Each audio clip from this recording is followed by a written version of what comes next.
Esse é o Ancapso e nós vamos falar agora do PT que não está economizando dinheiro para tentar eleger a galera do MST, tá? Mas não é o que você está pensando. Na verdade, o grande objetivo do Lula aqui é o mesmo objetivo do Lula em tudo do governo dele, que é dar dinheiro para os coleguinhas. Vamos entender esse caso aqui.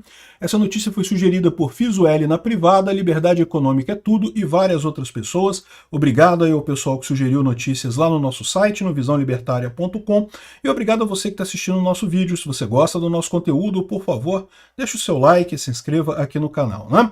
Pois bem, olha só, o PT não está economizando dinheiro para tentar eleger candidatos do MST, né? O PT tem uma grande verba de eleitoral, né, do fundão eleitoral, e uma boa parte dessa verba está indo para candidatos do MST.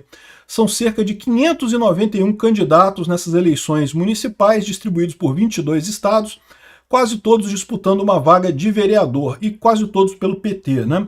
Eu não vou falar para vocês aqui para não votar em candidatos do MST, porque se você está aqui no meu canal, você provavelmente não vai votar em candidatos do PT, nem do PCdoB, nem outras siglas de esquerda, então não tem por que eu falar isso, né? Mas é lógico, né? O ponto central aqui, e isso que eu quero chamar a atenção de vocês, que o pessoal coloca aqui, é o seguinte: o que acontece, né? A verba eleitoral ela é distribuída dentro do partido de acordo com critérios da direção do partido.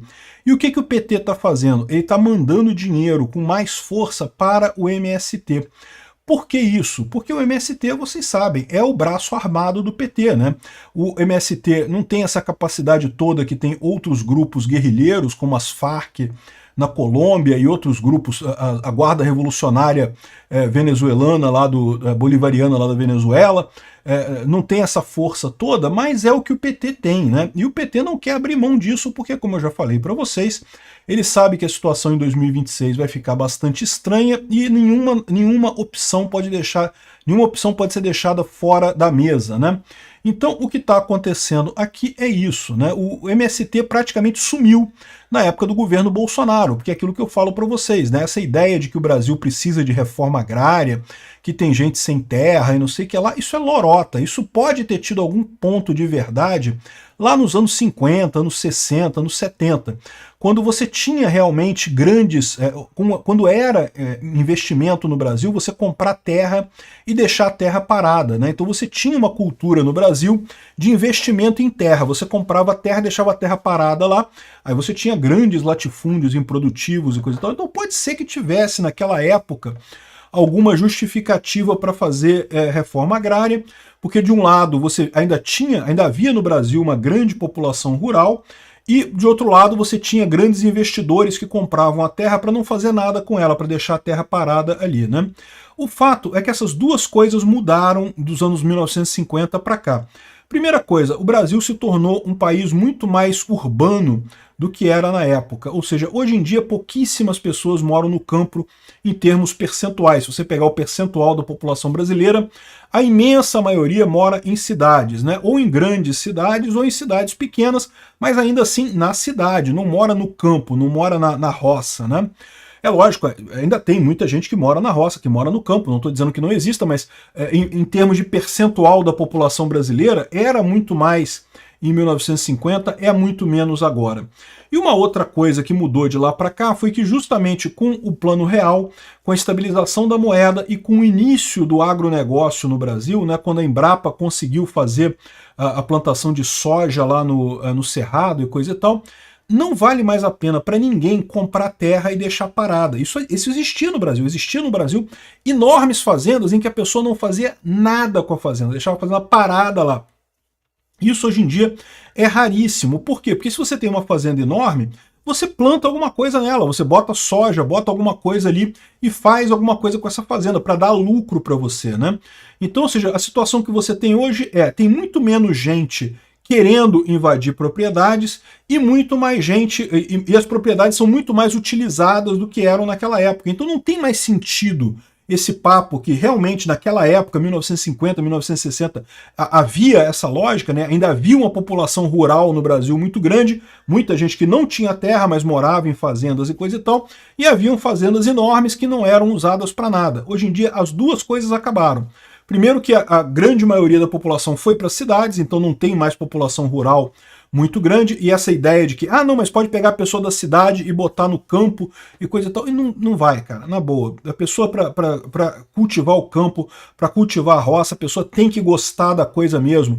Quem mora em cidade, tipicamente não consegue se adaptar à rotina do campo, é uma rotina difícil, tem que acordar cedo, tem que abrir mão de um monte de coisa, esse negócio do pagodinho no final de semana, o pagodinho de noite, a cervejinha, não sei o que lá, é muito mais complicado no campo, então é uma coisa que a maior parte das pessoas acaba não se adaptando a essa vida no campo, né?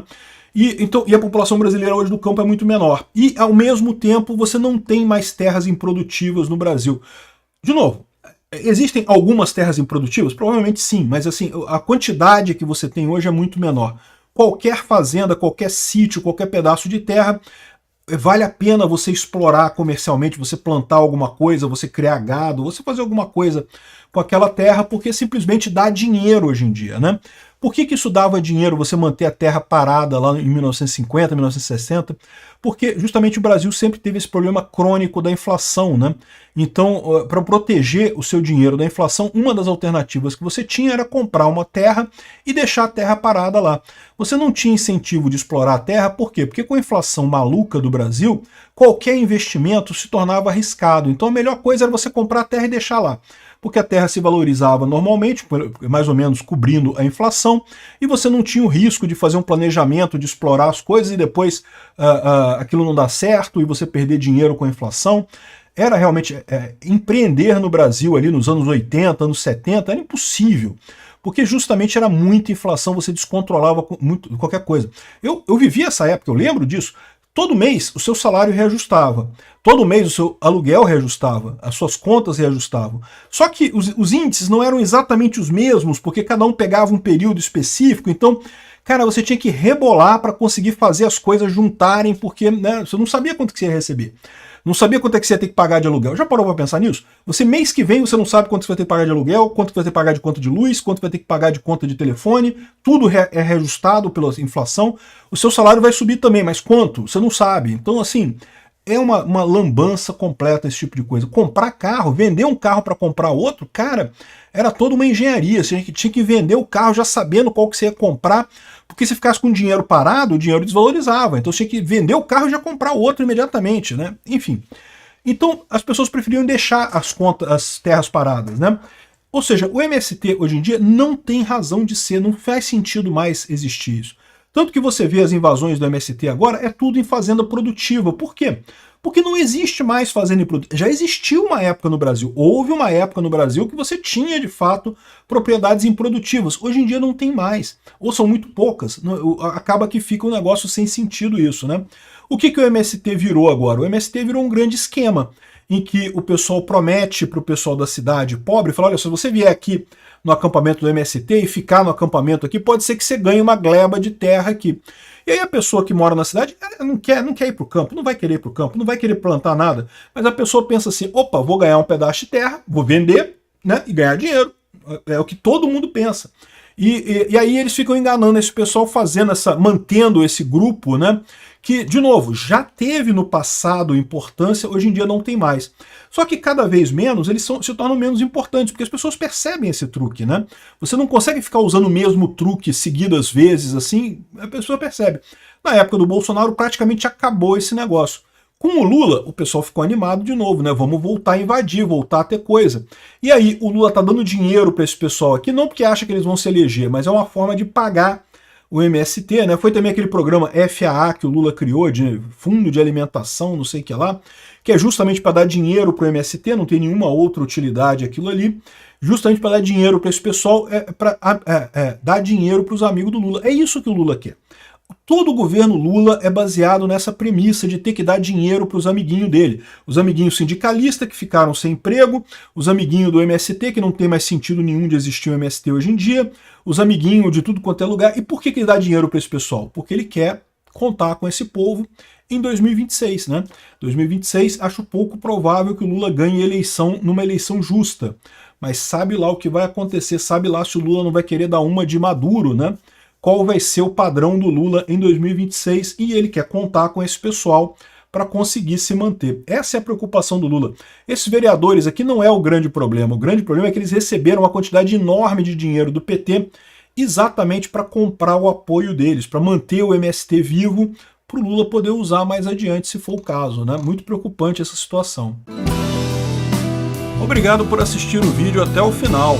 Além de curtir, compartilhar e se inscrever no canal, considere se tornar patrocinador com valores a partir de R$ 1,99. Clique no botão Seja Membro abaixo para saber as condições e vantagens de patrocinar o canal. Mais informações sobre o nosso projeto, visite nossos sites indicados na tela.